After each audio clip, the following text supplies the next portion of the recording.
بندگان خدا، آپ سب کو اور اپنے نفس کو تقوی الہی کی وصیت کرتا ہوں، تقوی الہی کی نصیحت کرتا ہوں، تقوی الہی کی جانب دعوت دیتا ہوں و تاکید کرتا ہوں کہ اپنی زندگی تقوی کے مطابق بسر کریں، تقوی کے زیر سایہ زندگی گزاریں، تقوی کی بنیاد پر معاملات زندگی انجام دیں۔ تقوی اللہ تبارک و تعالی کی جانب سے انسانی حیات کے لیے حفاظتی تدبیر ہے۔ اس حفاظتی نظام کے اندر انسان کی زندگی، انسان کی دنیا، انسان کی آخرت، انسان کا ظاہر، باطن، انسان کی انفرادی زندگی، خاندان انسان کا، معاش و معاد انسان کی، اور ہر شعبہ محفوظ ہے۔ اگر تقوی نظر انداز ہو جائے، تقوی کو چھوڑ دیا جائے، انسان کی زندگی ہلاکت میں ہے اور یقیناً ہلاک ہے۔ اور موجودہ دور جس کا ہم مشاہدہ کر رہے ہیں، بے تقوی زندگی کا ایک نمونہ ہے، اور اس میں آپ انسانی الجھنیں، انسانی مسائل مشاہدہ کر رہے ہیں۔ انسان غیر انسانی ماحول میں زندگی گزار رہا ہے۔ کوئی چیز انسانی نہیں ہے، نہ انسانی قدریں ہیں، نہ انسانی نظام ہے، نہ انسانی اصول ہیں، نہ انسانی اخلاق ہے، نہ انسانی آداب ہیں۔ جنگل ہے، جانوروں سے بدتر ماحول ہے۔ چونکہ جنگل میں جو نظام ہے وہ جنگلیوں کے لیے فاسد نظام نہیں ہے، جنگلیوں کے لیے، وحشیوں کے لیے، جانوروں کے لیے، درندوں کے لیے جنگل کا ماحول انتہائی مناسب نظام ہے۔ ان کے حیوانی وجود، حیوانی زندگی کے لیے تناسب رکھتا ہے۔ لیکن انسان کا جب ماحول جنگلی ہو جائے تو وہ بہت تکلیف دہ ہوتا ہے۔ انسان جب جنگلی ماحول اپنے لیے بنا لے اور جنگلی زندگی گزارنا شروع کر دے تو وحشیوں کی طرح، جنگلیوں کی طرح جنگل میں آسودہ نہیں ہوتا، بلکہ یہ غیر انسانی ماحول انسان کے لیے عذاب کا درجہ رکھتا ہے اور عذاب بن جاتا ہے۔ اس عذاب میں نسلیں گزر جاتی ہیں، چونکہ عذاب کے خوگر ہو جاتے ہیں، عادی ہو جاتے ہیں۔ اس وجہ سے ہمیں یہ پتہ نہیں چلتا کہ ہم ایک عذاب میں زندگی گزار رہے ہیں۔ بعض اہل قلم کے بقول خوبصورت تعبیر جملہ ہے ان کا کہ ایسے لگتا ہے کہ قیامت ہو چکی ہے برپا، اور جنت و جہنم قائم ہو چکی ہیں، اور جہنمی جہنم میں پہنچ چکے ہیں، اور جہنمی زندگی گزار رہے ہیں۔ صرف انہیں احساس نہیں ہے کہ قیامت کے بعد کی زندگی جہنم والی ہم زندگی جی رہے ہیں۔ اب یہ واقعیت ہے، اگر انسان آنکھیں کھولے، جس ماحول و محیط میں ہم رہ رہے ہیں وہ انسانی زندگی کے قابل نہیں ہے۔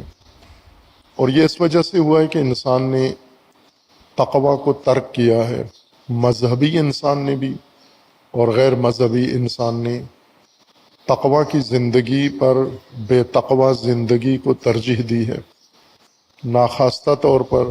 یا ارادی طور پر بے تقوی زندگی کو اپنا کر اپنے لیے تباہی کا اہتمام کر لیا ہے۔ اب انسان کو اگر لوٹنا ہے انسانی زندگی کی طرف،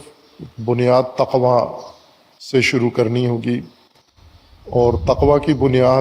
بنیادی زندگی کے شعبے سے آغاز ہوگا، اور زندگی کا سب سے اساسی بنیادی شعبہ وہ اجتماعی زندگی ہے۔ اور قرآن کریم نے اس انسانی زندگی کا پہلے نقشہ پیش کیا ہے، پھر اس نقشے کے مطابق انسان کی اجتماعی زندگی کی عمارت کھڑی کرنے کا انسان کو حکم دیا ہے، مامور کیا ہے، اور پھر جب قائم ہو جائے انسانی حیات کے لیے الہی نقشہ، قرآنی نقشہ، اس کی حفاظت کا حکم دیا ہے کہ یہ تمہاری امت ہے، ان ہذہ امتکم امۃ واحدہ انا ربکم، میں تمہارا رب ہوں، فاتقونی، اور اب اس کی حفاظت کرو، تقوی اختیار کرو۔ تقوی حفاظت ہے، لیکن حفاظت اس چیز کی ہوتی ہے جو موجود ہو، جو موجود ہی نہ ہو وہاں پر تقوی کا مظاہرہ کرنا ایک اداکاری ہے، تھیٹر کی طرح ہے کہ جو چیز موجود نہ ہو اسے انسان بچانے کی کوشش کرے، یعنی جو فصل موجود ہی نہیں ہے اس فصل کی حفاظت کے لیے انسان اہتمام کرے، یہ اداکاری ہے۔ پہلے وہ فصل کاشت کرو، وہ اگائے، پھر اس کی حفاظت کرو آپ۔ پہلا مرحلہ امت کی تشکیل کا ہے، اور تشکیل امت کے لیے اللہ تبارک و تعالیٰ نے جو نقشہ بنایا، منظور کیا، اسے انبیاء کرام علیہم السلام کے ذریعے سے عملی کیا ہے، اور معمار امت اور معمار نظام امامت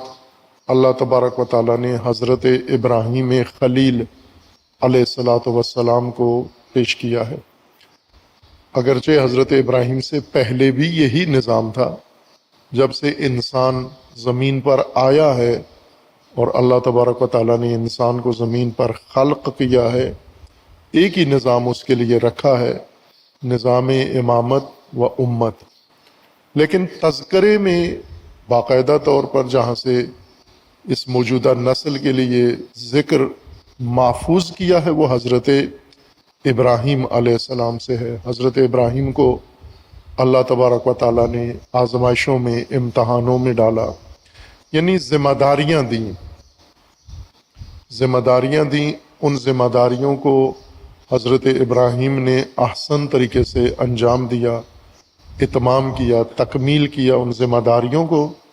اور اس کے نتیجے میں اللہ کا فرمان آیا، انی جاعلک للناس اماما۔ اب انسانیت کے امام ہو، چونکہ ذمہ دار ہو، متعہد ہو، عہد نبھانے والے، عہد وفا کرنے والے ہو، تو انسانیت کے رہنما ہو، پیشوا ہو آپ۔ حضرت ابراہیم کو پیشوائی کا درجہ دے کر پھر نظام بنانے کے لیے حضرت ابراہیم کو معمور کیا، معمار نظام الہی، امام کا پہلا فریضہ مقرر کیا کہ نظام بناؤ۔ اس نظام کے لیے جو بنیادیں ضروری ہیں رکھنا وہ رکھیں۔ سب سے پہلا کام حضرت ابراہیم خلیل علیہ الصلاۃ والسلام سے اللہ تبارک و تعالیٰ نے تعمیر بیت کروایا، ایک مرکزیت، ظاہری مرکزیت، ایک جسمانی مجسم مرکزیت ایجاد کرنے کا حکم دیا، جو بنیادی کام تھا، اور بعد کے انبیاء کو بھی اس مرکزیت کا حکم دیا، اور اس مرکز کے گرد لوگوں کو اکٹھا کرنے کا حکم دیا، اور اس مرکزیت کو ایک اہم واجب قرار دیا کہ مرکزیت کے ساتھ ہی نظام الہی قائم ہوتا ہے۔ اور ظاہری طور پر سمبولک مرکزیت اور علامتی مرکزیت ایک گھر کی شکل میں، پتھروں کے چھوٹے سے گھر کی صورت میں، مکعب گھر کی شکل میں بنایا، جس کو کعبہ اس کی شکل کی وجہ سے کہتے ہیں۔ کعبہ مکعب ہے اس وجہ سے، کیوب ہے اس وجہ سے اس کو کعبہ کہتے ہیں۔ یہ کعبہ نما یا مکعب نما بیت، یہ علامتی مرکزیت ہے۔ اصل مرکزیت اللہ کا نظام ہے، اللہ کی ذات ہے، توحید ہے، اور اس کے اصول ہیں، لیکن انسان کو ظاہری علامتی مرکزیت کی بھی ضرورت ہے۔ اور یہ بہت اہم پہلو ہے، ظاہری اور علامتی مجسم، دینی مظاہر، ان کا بہت گہرا عمیق فلسفہ ہے، جسے عموماً ہم نظر انداز کر جاتے ہیں، اور زیادہ توجہ ہماری معنویت، روحانیت اور ملکوتیت کی طرف چلی جاتی ہے متدین افراد کی۔ بے دین افراد کے لیے نہ ظاہری پہلو اہمیت رکھتا ہے نہ باطنی، لیکن جب مومنین تدین اختیار کرتے ہیں تو انہیں علماء، معلمین اور مربی زیادہ معنویت کے طرف ڈال دیتے ہیں۔ جیسا بارہا نماز کے بارے میں عرض کیا ہے کہ نماز کا ایک ظاہر ہے کہ جسمانی اجتماع،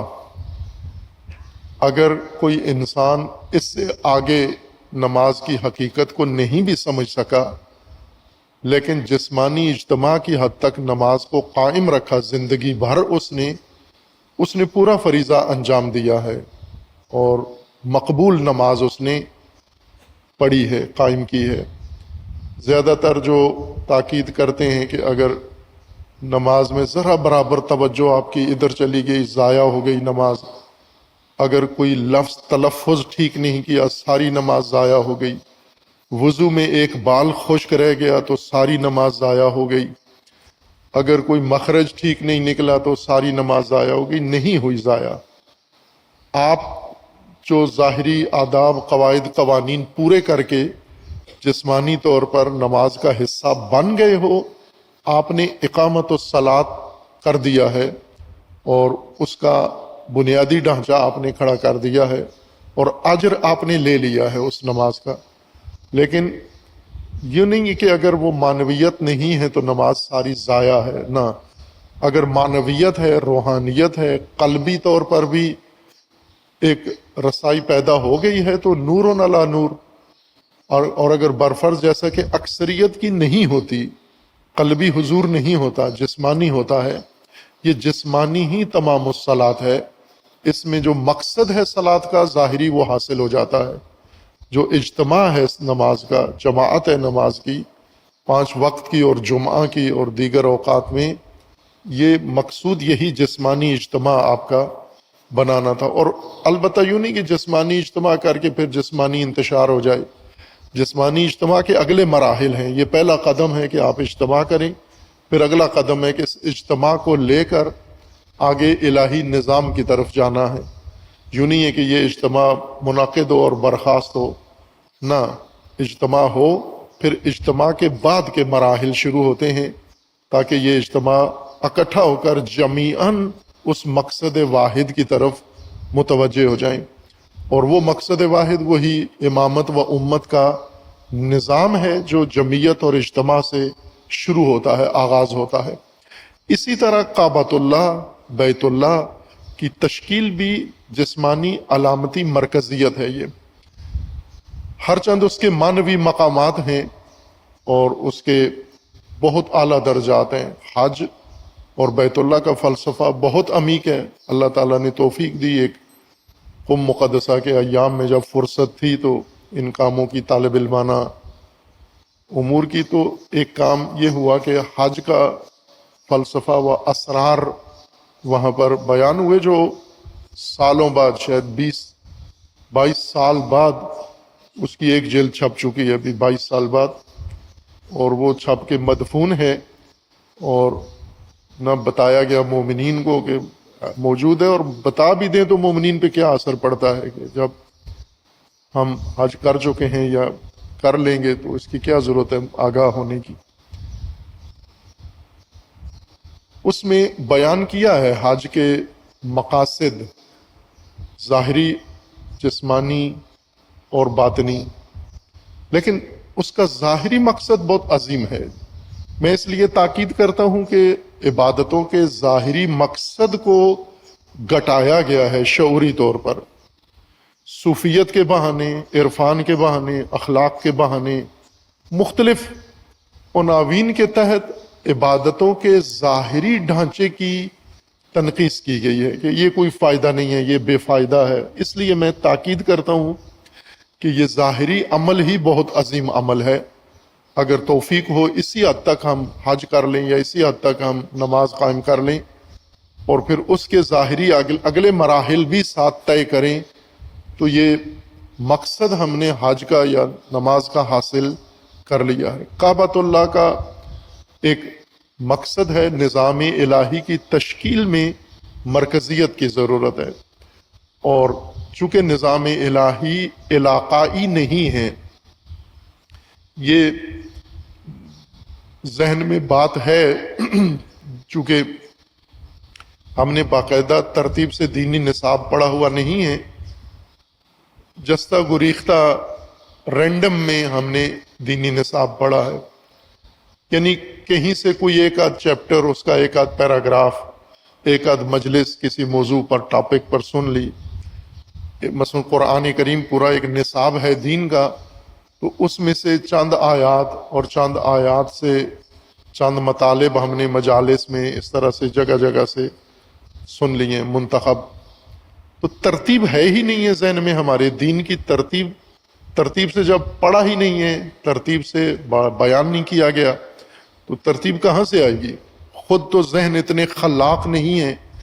کہ مطالعہ ترتیب سے کر کے اور دین کی ترتیب کو بھی ذہن میں حاضر رکھیں، تاکہ ہر چیز کی حکمت ہمیں سمجھ میں آئے۔ ترتیب وار چیز کو جب نگاہ کیا جائے اور پتہ ہو کہ یہ ترتیب میں کہاں آ رہی ہے، پھر اس کا فلسفہ بھی، اس کی حکمت و مقصد بھی سمجھ میں آتا ہے۔ لیکن اگر ہم ایسے رینڈم میں کسی چیز کو، جیسے یہ عمارت ہے، ایک کھڑکی پکڑ کے اس کے کھڑے ہو جائیں کہ اس کھڑکی کا کیا مقصد ہے، یہ کھڑکی یہاں کیوں ہے، اس کھڑکی کا فلسفہ بیان کریں، تو اگر آپ ترتیب سے دیکھیں عمارت کو تو آپ کو کھڑکی خود ہی سمجھ میں آ جائے گی کہ یہ یہاں ضروری ہے۔ اسی طرح کائنات کا نظام اللہ تبارک و تعالیٰ نے بنایا ہے، اگر ہم کائنات کو ترتیب سے سمجھیں تو ہر چیز کائنات کی اپنی جگہ نظر آئے گی اور بہترین نظر آئے گی، موزوں نظر آئے گی، فٹ نظر آئے گی۔ لیکن اگر رینڈم میں دیکھیں کسی ایک چیز کو تو وہاں پر ہر چیز پر سوال ہے کہ یہ کیوں ہے، یہ مکھیاں کیوں ہیں، یہ کیڑے مکوڑے کیوں ہیں، یا وہ قصہ جو ملا رومی نے بیان کیا ہے کہ چونٹیوں کا سوال یہ ہے کہ موسیٰ کو کیوں پیدا کیا ہے، اور موسیٰ اللہ سے سوال کر رہے کہ چونٹیاں کیوں پیدا کی ہیں۔ دونوں حیران ہیں ایک دوسرے کی خلقت پر، لیکن اگر ترتیب سے دیکھا جائے تو چونٹی بھی ضروری ہے، موسیٰ بھی ضروری ہے، اور ہر چیز اپنی جگہ پر جو اللہ تبارک و تعالیٰ نے کائنات میں بنائی ہے اس کا وجود وہاں نظر آتا ہے، ضروری ہے۔ اس کے لیے ہمیں اپنی ذہنی ترتیب بنانے کی ضرورت ہے، ایک نظم ذہن کے اندر قائم ہو، پھر اس نظم کے مطابق ہم سمجھیں، سوچ منظم ہو، اس سوچ کے مطابق مطالعہ منظم ہو۔ ہم نے طلبہ کو دیکھا ہے، جس زمانے میں طلبہ مطالعہ کرتے تھے، ابھی ڈیجیٹل دور کے طلبہ کے پاس وقت نہیں ہے مطالعہ کا، جب موبائل نہیں تھے، انٹرنیٹ نہیں تھا، اور کتابیں تھیں طلبہ کے پاس، اور کتابیں گھروں میں طلبہ لائبریریاں بناتے تھے، اور ان لائبریریوں میں مطالعہ کا طریقہ یہ ہوتا تھا کہ ایک کتاب اٹھاتے، اس کا پہلا صفحہ پڑھتے، پھر بند کر کے رکھ کے پھر دوسری کتاب اٹھا لیتے، پھر اس کا کوئی صفحہ جو سامنے آیا ہے وہ ایک آدھ صفحہ پڑھ کے بند کر کے رکھ کے پھر تیسری کتاب اٹھا لیتے تھے، اور اس طرح کئی سال تک اس طرح کا مطالعہ کرتے تھے کہ کوئی کتاب اٹھا لی اور کوئی صفحہ اس کا پڑھ کے بند کر کے رکھ دیا، اور آخر میں علامہ حجت الاسلام بن جاتے تھے، جنہوں نے رینڈم میں کتابیں پڑھی ہیں اور صفحات پڑھے ہیں۔ کوئی تصور جامع نہ علوم کا ذہن میں پیدا ہوتا ہے، نہ دین کا پیدا ہوتا ہے، نہ نظام کا پیدا ہوتا ہے۔ مطالعہ کرو، ترتیب کے ساتھ مطالعہ کرو، تنظیم کے ساتھ مطالعہ کرو، ذہن اپنے کو نظم دو، اس کے اندر ایک ڈسپلن قائم کرو،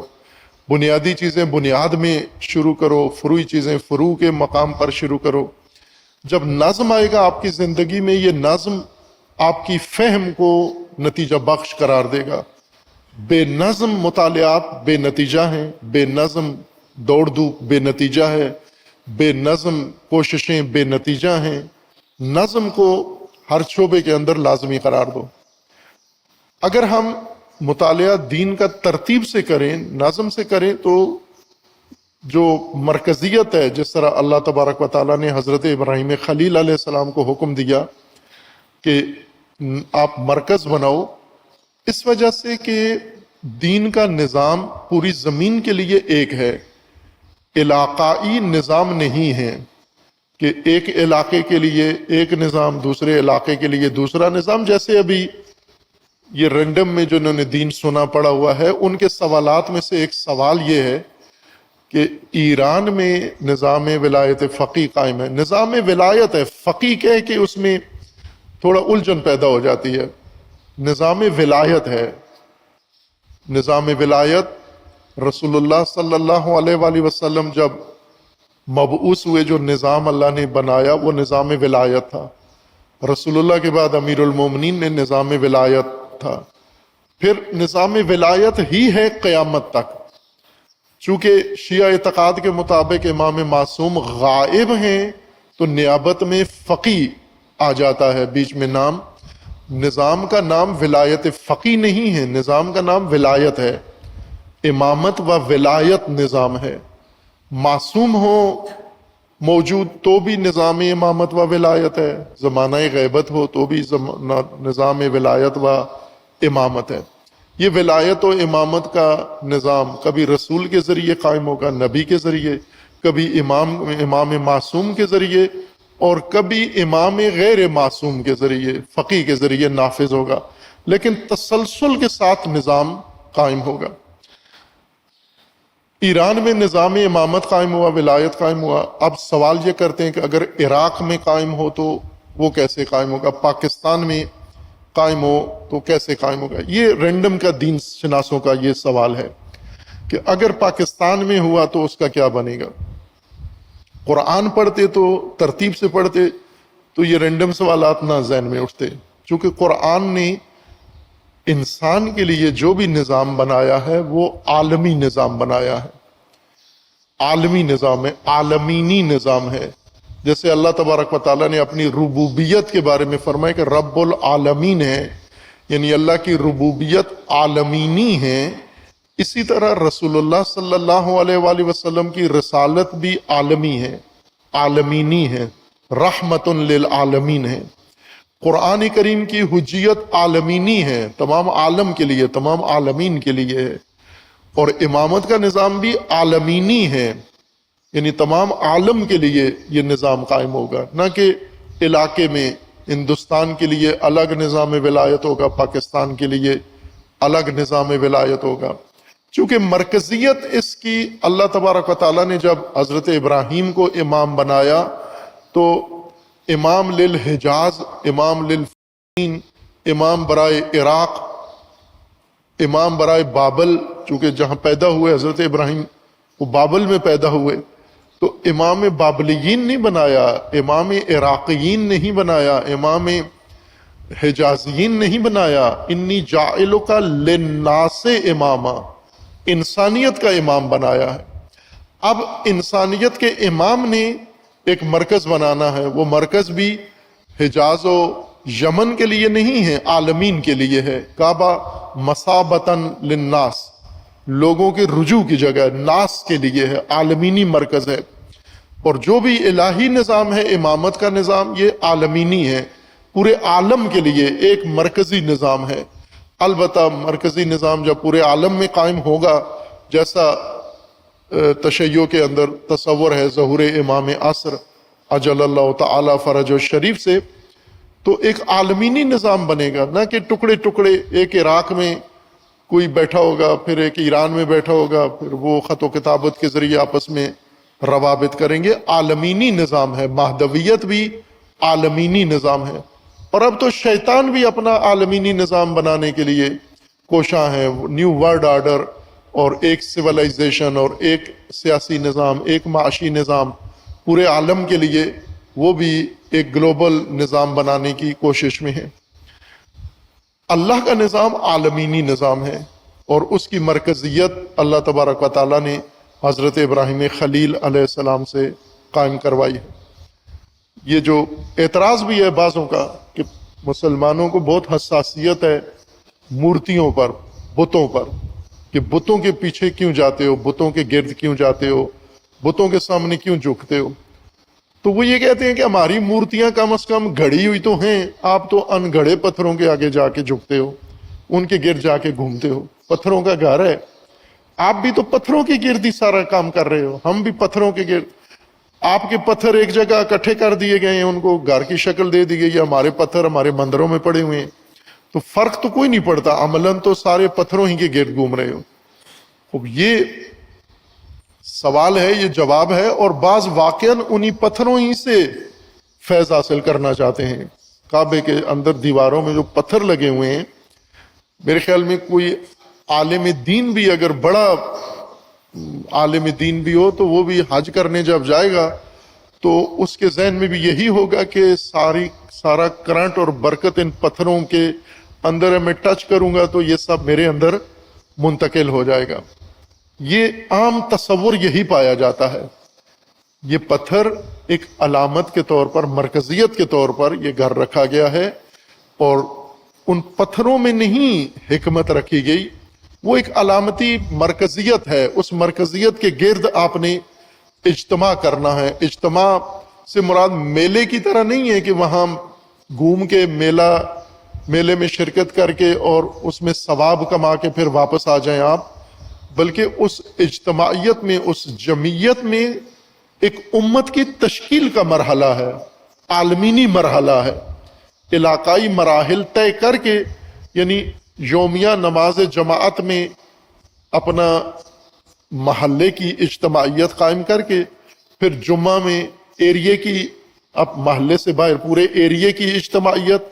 پھر یہ جمعہ کے ذریعے جو پورے ایریا کی اجتماعیت ہے، اس کو آپ نے منسلک کرنا ہے عالمینی اور عالمی اجتماعیت کے ساتھ، اس امت کا حصہ بننا ہے، اس اجتماع کا حصہ بننا ہے آپ نے، اس لیے وہاں پر آپ کو طلب کیا گیا ہے۔ یہ امت سازی کا تدریجی مرحلہ ہے۔ اگر ہم اسی پہلو سے دیکھیں، نماز یومیہ، نماز جمعہ اور حج، یہ ایک تسلسل ہے، ان کا آپس میں ربط ہے۔ یہ ایک عالمی نظام ہے جس کی علاقائی تشکیل کا حکم دیا گیا ہے، لیکن ابھی نمازیں بھی ثواب کے لیے، جمعے بھی ثواب کے لیے، حج بھی ثواب کے لیے، اور جو تشکیل امت کا مرحلہ ہے وہ نہ نمازوں میں انجام پاتا ہے، نہ جمعے میں انجام پاتا ہے، نہ آگے حج کے اندر، وہ گم ہی ہو گیا ہے۔ لیکن قرآن نے آغاز یہاں سے کیا، حضرت ابراہیم سے جب بیت اور مرکز تعمیر کروایا، حکم دیا کہ آپ امام ہو، پیشوا ہو انسانوں کے، اور اب انسانوں کو ایک مرکز پہ لانا ہے، ورنہ منتشر ہو جائیں گے، ورنہ جگہ جگہ اور گھر گھر مرکز بن جائیں گے، الگ الگ تقسیم ہو جائیں گے اور آپس میں منتشر ہو کے تفرقہ ڈالیں گے۔ ایک کرنے کے لیے ان کو ایک مرکزیت کی ضرورت ہے۔ اللہ تبارک و تعالیٰ کا فرمانا ہے کہ جب ہم نے حضرت ابراہیم کو ذمہ داریاں دی، انہوں نے پوری کی، ہم نے ان کی امامت کا اعلان کیا، اور انہوں نے اپنی ذریت کے لیے امامت کا تقاضا کیا جو پورا ہوا۔ ذریت یعنی آخر تک اور نیچے تک، امامت کا نظام ذروں تک، ذریت ذرے سے ہے،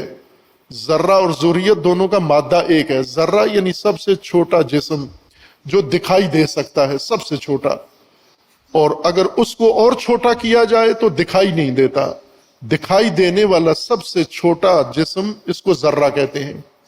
اور ذریت اسی سے نکلی ہے، یعنی انسانی معاشرت کا سب سے نچلا یونٹ اور سب سے نچلی سطح جہاں تک انسانی معاشرہ تشکیل پاتا ہے، اس ذریت تک، اس سطح تک امامت قائم ہونی چاہیے۔ اللہ نے حضرت ابراہیم کی یہ دعا قبول کی اور کہہ دیا کہ ظالمین البتہ ذریت سے نہیں اس عہد تک پہنچیں گے، لیکن جو اہلیت رکھتے ہیں، قابل ہیں، وہ اس نظام کے اوپر فائز ہوں گے۔ اور اللہ تبارک و تعالیٰ نے فرمایا وَإِذْ جَعَلْنَا الْبَيْتَ مَثَابَةً لِلنَّاسِ، پھر بیت بنایا ہم نے اور لوگوں کے رجوع کے لیے، ناس کے لیے، ابراہیم امام للناس اور بیت مثابۃ للناس، مثابت یعنی پلٹنے کی اور رجوع کرنے کی جگہ ہے۔ اس بیت کو ہم نے امن قرار دیا۔ وَاتَّخِذُوا مِن مَقَامِ إِبْرَاهِيمَ مُصَلًّى وَأَعِدْنَا إِلَىٰ إِبْرَاهِيمَ وَإِسْمَاعِيلَ أَن طَهِّرَ بَيْتِي لِلطَّائِفِينَ وَالْعَاكِفِينَ وَالرُّكَعِ السُّجُودِ۔ یہ مرکز سازی ہے، مرکز کے مختلف مراحل ہیں، انشاءاللہ بعض تفسیر میں اگر اللہ نے توفیق دی یہاں پہنچتے ہیں تو اسے تفصیل سے ذکر کیا جائے گا، یہاں سرسری طور پر اسے بیان کیا ہے۔ وَإِذْ قَالَ إِبْرَاهِيمُ رَبِّ اجْعَلْ هَٰذَا بَلَدًا آمِنًا، اور جب حضرت ابراہیم نے یہ اللہ کے حکم سے مرکز بنایا تو ساتھ ہی اللہ تبارک و تعالیٰ سے دعا کی کہ اس کو مرکز کو امن قرار دے، یہاں انتشار، تفرقہ، فساد نہ ہو، یہ مرکز امن ہو، عالمی امن کا یہ مرکز ہو، اور یہاں سے امن پورے عالم میں قائم ہو اور پھیلے۔ وَارْزُقْ أَهْلَهُ مِنَ الثَّمَرَاتِ مَنْ آمَنَ مِنْهُمْ بِاللَّهِ وَالْيَوْمِ الْآخِرِ، اور چونکہ یہ زرخیز جگہ نہیں ہے، بنجر ہے، سنگلاخ ہے اور غیر ذی زر ہے، اس لیے اس کے اندر اپنے رزق کی وسعت عطا فرما اور ثمرات سے رزق دے جو مومنین ہیں اور جو قیامت پر ایمان رکھتے ہیں۔ وَمَنْ كَفَرَ فَأُمَتِّعُهُ قَلِيلًا ثُمَّ أَضْطَرُّهُ إِلَىٰ عَذَابِ النَّارِ وَبِئْسَ الْمَصِيرُ، مومنوں کے لیے اللہ نے اس میں رزق کی وسعت و فراوانی دینی ہے۔ جو کافر ہیں انہیں تھوڑا سا متاع دینا ہے، انہیں تھوڑا سا تمتع کا موقع دینا ہے، انہیں متعہ کا موقع دینا ہے، زندگی یعنی لطف والی زندگی، آسائش والی زندگی، لیکن پھر اس کے بعد ان پر اضطرار چھائے گا اور اس طرح وہ جہنم تک پہنچ جائیں گے۔ وَإِذْ يَرْفَعُ إِبْرَاهِيمُ الْقَوَاعِدَ مِنَ الْبَيْتِ وَإِسْمَاعِيلُ، جب باپ بیٹا دونوں تعمیر حرم کر رہے تھے، بیت اللہ بنا رہے تھے اور اس کی دیواریں اٹھا رہے تھے، ابراہیم و اسماعیل علیہ السلام۔ وَإِذْ يَرْفَعُ إِبْرَاهِيمُ الْقَوَاعِدَ مِنَ الْبَيْتِ وَإِسْمَاعِيلُ رَبَّنَا تَقَبَّلْ مِنَّا، جب یہ دیواریں اٹھا رہے تھے تو ساتھ اللہ تبارک و تعالیٰ سے یہ دعا بھی کر رہے تھے، طلب کر رہے تھے کہ خدایا اسے قبول فرما، ہماری طرف سے اسے قبول فرما، ہمیں جو ذمہ داری دی ہے، ماموریت دی ہے، اور ہم اپنی طاقت و توانائی کے مطابق اسے انجام دے رہے ہیں، اسے ہماری جانب سے قبول فرما جو کچھ ہم بنا رہے ہیں۔ انک انت السمیع العلیم، تو سمیع و علیم ہے، سننے والا اور علم رکھنے والا ہے۔ ربنا واجعلنا مسلمین لک ومن ذریتنا امتا مسلمتا لک، پھر دعا جاری ہے حضرت ابراہیم علیہ السلام کی کہ اے پروردگار، تیرے حکم کے مطابق ہم تیرے نظام کی بنیادیں بنا رہے ہیں، مرکزیت قائم کر رہے ہیں، اور اس مرکزیت میں ربنا واجعلنا مسلمین لک، اے ہمارے پالنے والے، ہم دونوں کو، باپ بیٹے کو اپنا مسلم بنا، مسلمین لک، مسلم بنا، مسلمان بنا۔ مسلم قرآن کی اصطلاح میں ابھی مسلم کی اصطلاحیں دو ہیں، ایک مسلمین دیگر ادیان کے مقابلے میں، یہود و نصارہ و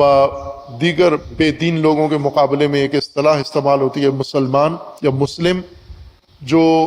رسول اللہ صلی اللہ علیہ وآلہ وسلم کی نبوت پر ایمان رکھتے ہیں، خاتمیت پر ایمان رکھتے ہیں، قرآن کریم کو اللہ کی کتاب مانتے ہیں، باقی توحید کو ماننے کے بعد، قیامت پر ایمان رکھنے کے بعد جو رسول اللہ صلی اللہ علیہ وآلہ وسلم کی نبوت و خاتمیت کو تسلیم کرتے ہیں، یہ مسلم کی اصطلاح خاص ہے یہ۔ لیکن ایک اصطلاح عام ہے، قرآنی اصطلاح ہے، اس اصطلاح کے مطابق رسول اللہ صلی اللہ علیہ وآلہ وسلم سے پہلے کے جو آباء ہیں رسول اللہ کے اور انبیاء ہیں رسول اللہ سے پہلے گزرے ہیں، وہ بھی سارے مسلم ہیں۔ اور حضرت ابراہیم علیہ السلام کا زیادہ اصرار و تاکید ہے کہ اے پروردگار ہمیں اپنا مسلم بنا۔ یہ لغوی اور قرآنی اصطلاح ہے، یہ ادیان کی اصطلاح نہیں ہے کہ مسلم دیگر ادیان کے مقابلے میں، بلکہ اس معنی میں قرآن کی جو اصطلاح مسلم ہے تسلیم سے ہے، جو اللہ کے سامنے تسلیم ہے، اللہ تبارک و تعالیٰ کے سامنے مکمل طور پر تسلیم ہے، جنہوں نے اللہ کے کسی نظام کو، حکم کو رد نہیں کیا، ہر چیز تسلیم کر لی ہے، خود اللہ کے سامنے تسلیم ہے، اللہ کے ارادے کے سامنے تسلیم ہے، اللہ کے نظام کے سامنے تسلیم ہے، اللہ کے دستورات کے سامنے تسلیم ہے، جو کچھ اللہ نے مقرر فرمایا ہے اس کے سامنے تسلیم ہیں، یہ مسلم ہیں۔ لیکن جو اللہ کے ارادے، اللہ کے نظام، اللہ کے بتائے ہوئے راستے کو کے سامنے تسلیم نہیں ہیں، بلکہ اپنے راستے بنا لیے ہیں، خود صاحب نظر ہیں، خود بہت کچھ سوچ بوجھ رکھتے ہیں، بہت بڑی فہم و فراست رکھتے ہیں، تشخیص دے سکتے ہیں، دینی احکام سے بالاتر اپنی تشخیص دینے کی کوشش کرتے ہیں، یہ مسلم نہیں ہیں، یہ کافر ہیں، چونکہ اللہ کے حکم، اللہ کے ارادے اور اللہ کے نظام کو قبول نہیں کرتے، اس کے سامنے تسلیم نہیں ہیں، اس کے سامنے اپنی رائے بھی رکھتے ہیں، اس کے مقابلے میں اپنا ارادہ بھی رکھتے ہیں، اپنے فیصلے بھی کرتے ہیں، اور اپنا نظام بھی انہوں نے بنایا ہوا ہے۔ یہ مسلم نہیں ہے، تسلیم نہیں ہے اللہ کے سامنے۔ بے شک کلمہ پڑھتے ہوں، لا الہ الا اللہ کہتے ہوں، محمد الرسول اللہ کہتے ہوں، علی ولی اللہ کہتے ہوں، لیکن اللہ کے احکام کے سامنے تسلیم نہیں ہے، اللہ کے نظام کے سامنے تسلیم نہیں ہے۔ قرآن کی اصطلاح میں یہ مسلم نہیں ہے، یہ غیر مسلم ہے، یہ کافر کے زمرے میں آتے ہیں، فاسق کے زمرے میں آتے ہیں۔ فاسق جو اللہ کے دین سے باہر چلا جائے اس کو فاسق کہتے ہیں۔ فاجر جو اللہ کے دین سے خارج ہو گیا ہو، کافر جس نے اللہ کے نظام اور اللہ کے احکام کا انکار کر دیا ہو، نہ بجا لاتا ہو۔ اسی طرح منافق جس نے بظاہر اپنے آپ کو اللہ کا تابع قرار دیا ہے لیکن ہے نہیں ہے، دل سے کافر ہے۔ یہ تمام طبقات مقابل میں آ جاتے ہیں، یہ قسمیں ہیں ان لوگوں کی جو مسلم نہیں ہیں۔ حضرت ابراہیم علیہ السلام کی سب سے بڑی خوبی اللہ تبارک و تعالیٰ نے قرآن میں ذکر کی، جس سے وہ اتنے عظیم منصب امامت پر پہنچے، وہ تسلیم ہے، محض تسلیم ہے اللہ تبارک و تعالیٰ کے سامنے۔ کسی جگہ بھی اللہ کے حکم کے سامنے اپنا ارادہ، اپنی مرضی، اپنی خواہش، اپنی رضا، اپنی تکلیف، اپنی پریشانی، اپنی مشکل پیش نہیں کی۔ ہر جگہ جو حکم ہے اللہ تبارک و تعالیٰ کا، اسے من و عن تسلیم کیا اور اسے قبول کیا اور اسے اجرا کیا ہے۔ اس بنا پر اللہ تبارک و تعالیٰ نے انہیں امام کا درجہ دیا۔ چونکہ امام اللہ کے سامنے تسلیم ہوا تو امت کو بھی اللہ کے سامنے تسلیم رکھے گا۔ اور حضرت ابراہیم کی دعا یہ ہے کعبہ بناتے ہوئے کہ مرکزیت تو بن رہی ہے، اب اس مرکزیت کے گرد اللہ کا نظام قائم ہونا ہے۔ اس اللہ کے نظام کے قیام میں پہلی چیز اپنے لیے، اپنے اور اپنے بیٹے کے لیے طلب کر رہے ہیں کہ ربنا وجعلنا مسلمین لک، ہمیں اپنے سامنے تسلیم رہنے والا بنا، مکمل سراپا تسلیم ہو تیرے سامنے۔ ہم جذبات وہاں ظاہر کریں جہاں تو حکم دے، ہم غصہ وہاں ہو جہاں تیرا حکم ہو، ہم صبر وہاں کریں جہاں تیرا حکم ہو، ہم جھکیں وہاں جہاں تیرا حکم ہو، ہم کھڑے اس وقت ہوں جب تیرا حکم ہو، ہم بیٹھے اس وقت جب تیرا حکم ہو۔ اب ہم اپنے آپ کو دیکھیں کہ ہم بھی تو روزمرہ اپنے وجود پر اختیار رکھتے ہیں، ارادہ رکھتے ہیں، ہم روزمرہ امور میں اللہ کے احکام موجود ہیں، ہمارے تمام حرکات و سکنات کے بارے میں اللہ کے احکام موجود ہیں۔ اللہ کے احکام کو ہم اپنے روزمرہ معاملات میں کتنا مد نظر رکھتے ہیں، اور اپنے ارادے، اپنے فیصلے، اپنی ترجیحات، اپنے جذبات، اپنے احساسات، اپنی خواہشات، ان کو کتنا ہم اہمیت دیتے ہیں۔ شاید اگر توجہ کریں تو سال ہا سال گزر جاتے ہیں اور ہمیں اللہ کے حکم کو تسلیم کرنے کی توفیق نہیں ہوتی،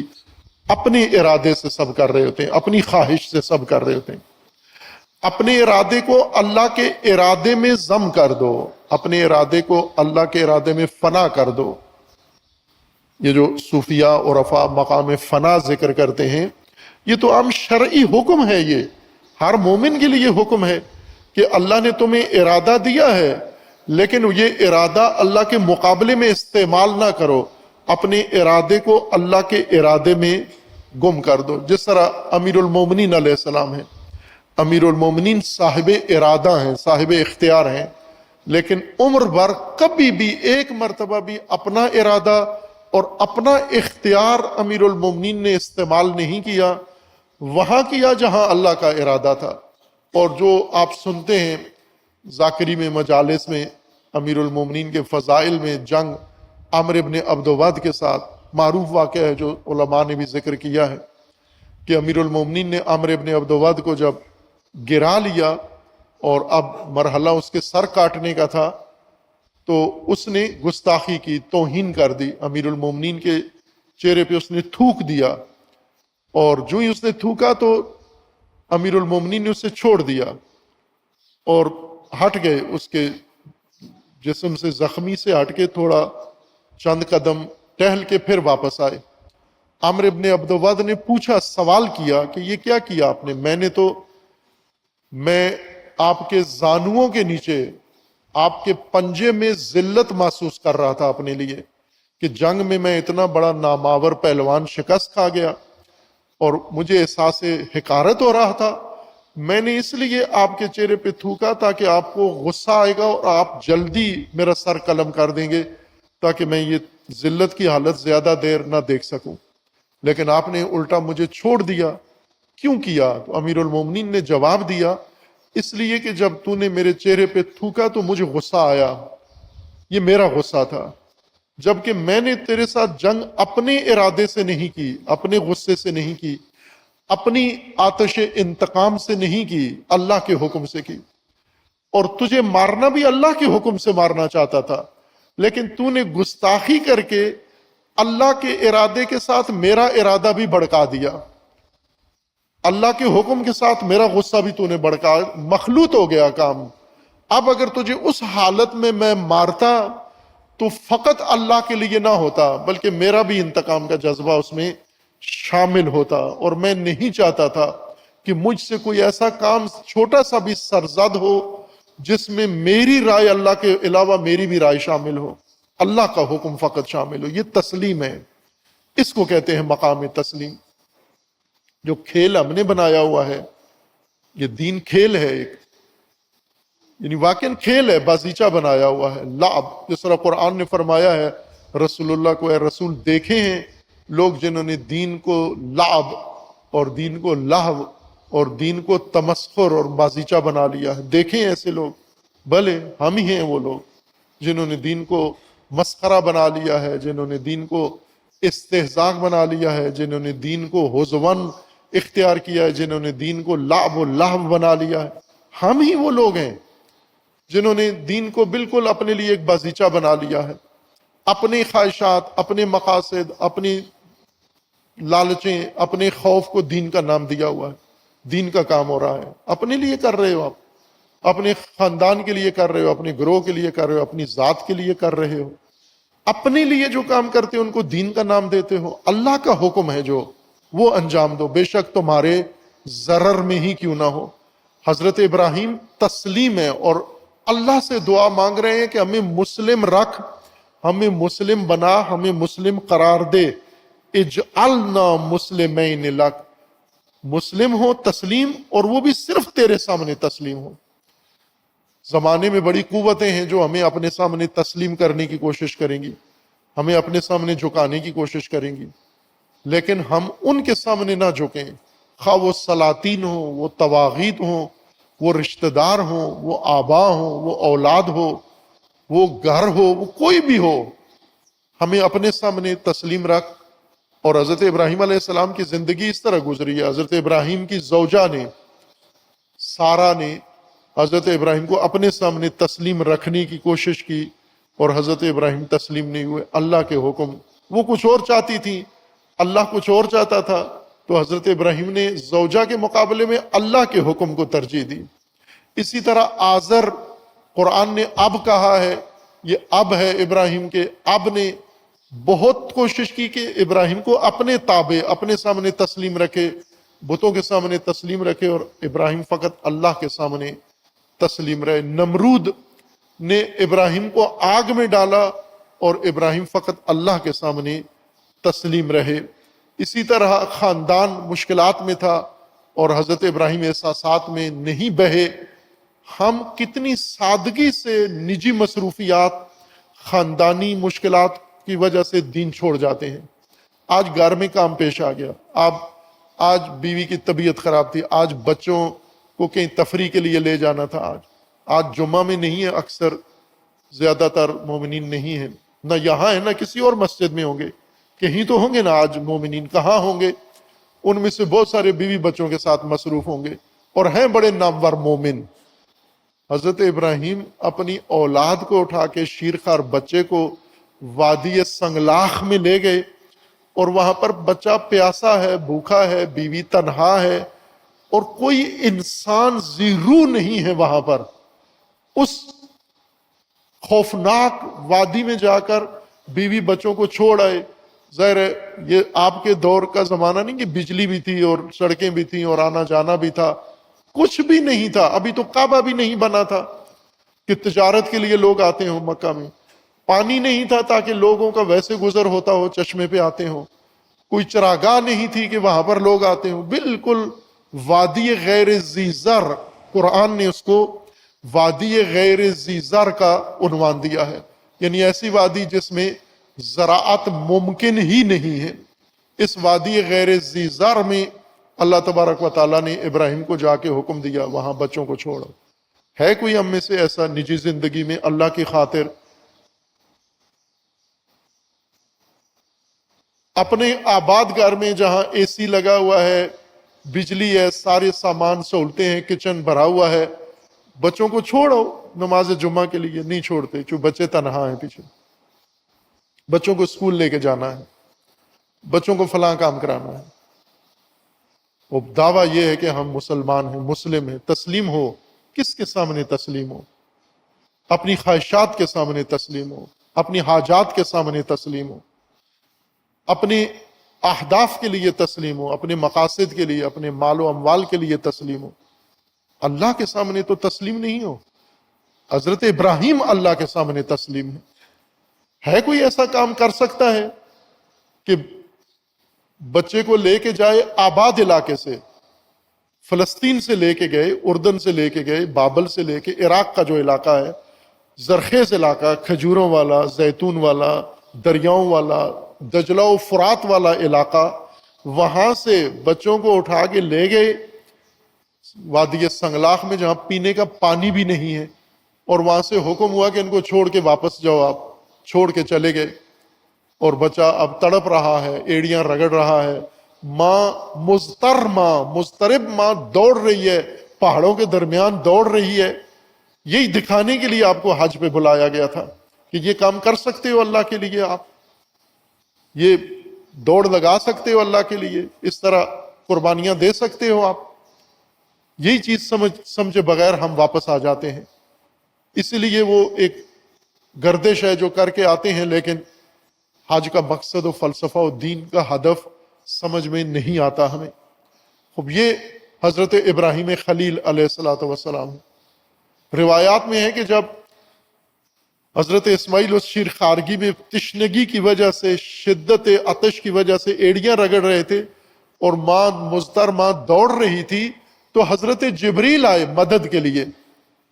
اور آ کر حضرت جبریل نے حضرت ہاجر سے کہا کہ کیوں دوڑ رہی ہو، کیوں پریشان ہو؟ تو انہوں نے بتایا کہ ابراہیم خلیل ہمیں یہاں پر چھوڑ کے گئے ہیں۔ تو فرمایا کس کے سپرد کر کے گئے ہیں، کس کے حوالے کر گئے ہیں؟ کوئی کرتا ہے کوئی مرد ایسے بیوی بچوں کو جنگل میں چھوڑ کے چلا جائے؟ کرتا ہے کوئی؟ یہ کیوں کیا انہوں نے؟ تو وہ حضرت ہاجر کا جواب تھا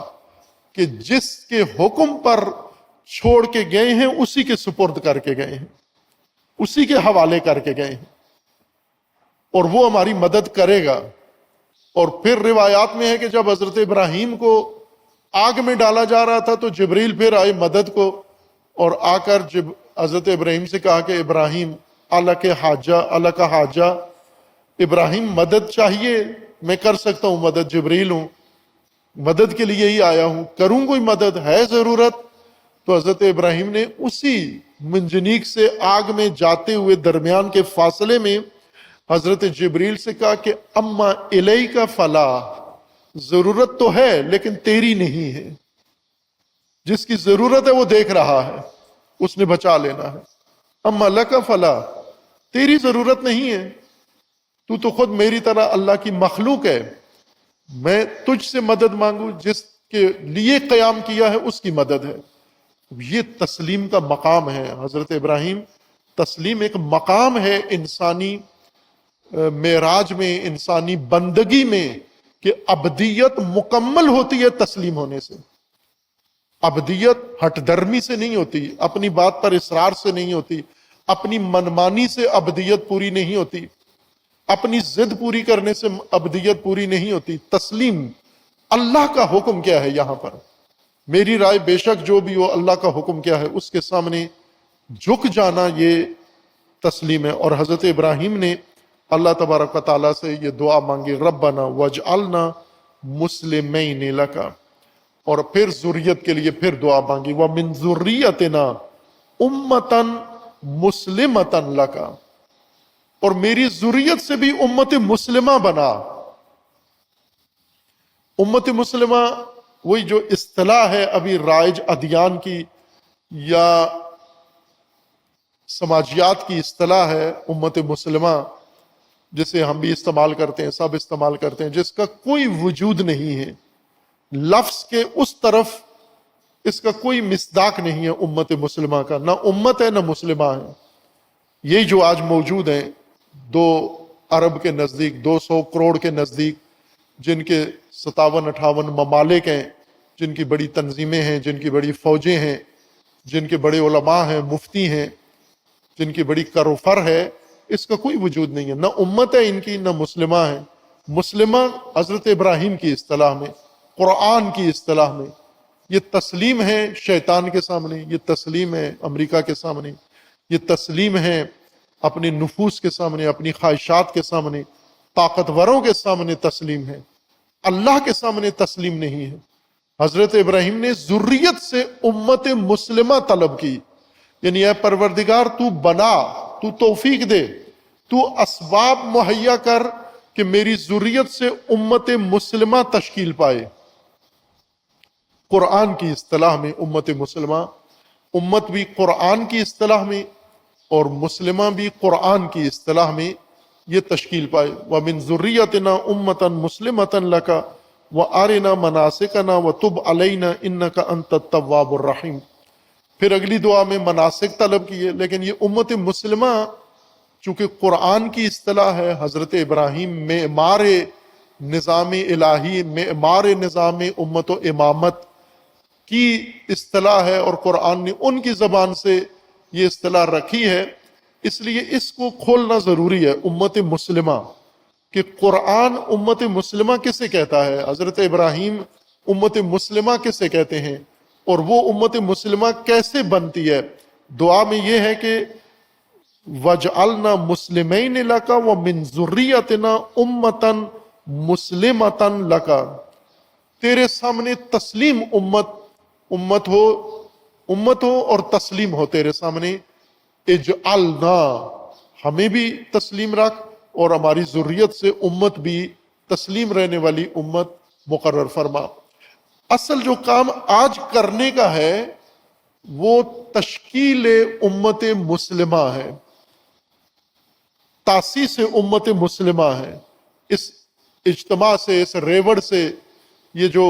مسلمانوں کے نام سے ایک جمعیت کثیر 200 کروڑ ہیں، ان سب سے ملا کر ان کو نظام امامت و امت، اور نظام امامت کے لیے امام اور امت کی ضرورت ہے۔ امام اللہ نے مقرر کرنا ہے، امت انسانوں نے امام کی رہنمائی کے مطابق امت تشکیل دینی ہے، اور امت بننا ہے کہ ابھی ہمارے نصاب میں امت بننا دین کے نصاب میں شامل نہیں ہے۔ نہ اہل سنت کو امت کا درس دیا گیا قرآن کے مطابق، نہ شیعہ کو امت کا درس دیا گیا، فرقے دونوں کے بنا دیے گئے۔ امت مسلمہ کے بجائے فرقہ بن کے فرقے مضبوط کیے اور فرقے طاقتور کر لیے۔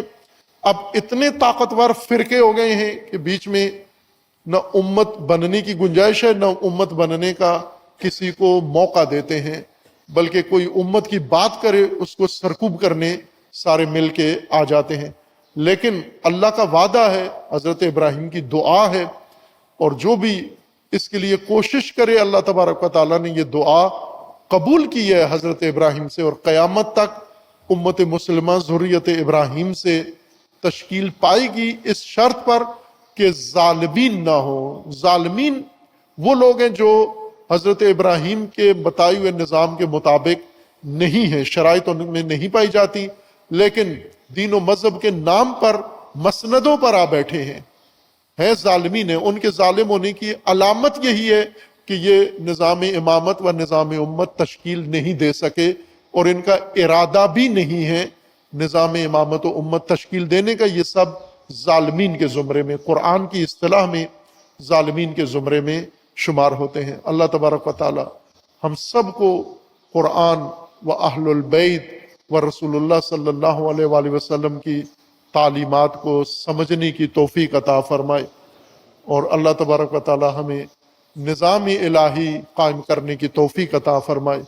اور اللہ تبارک و تعالی ہمیں احکام الہی، فرامین الہی پر عمل کرنے کی توفیق عطا فرمائے۔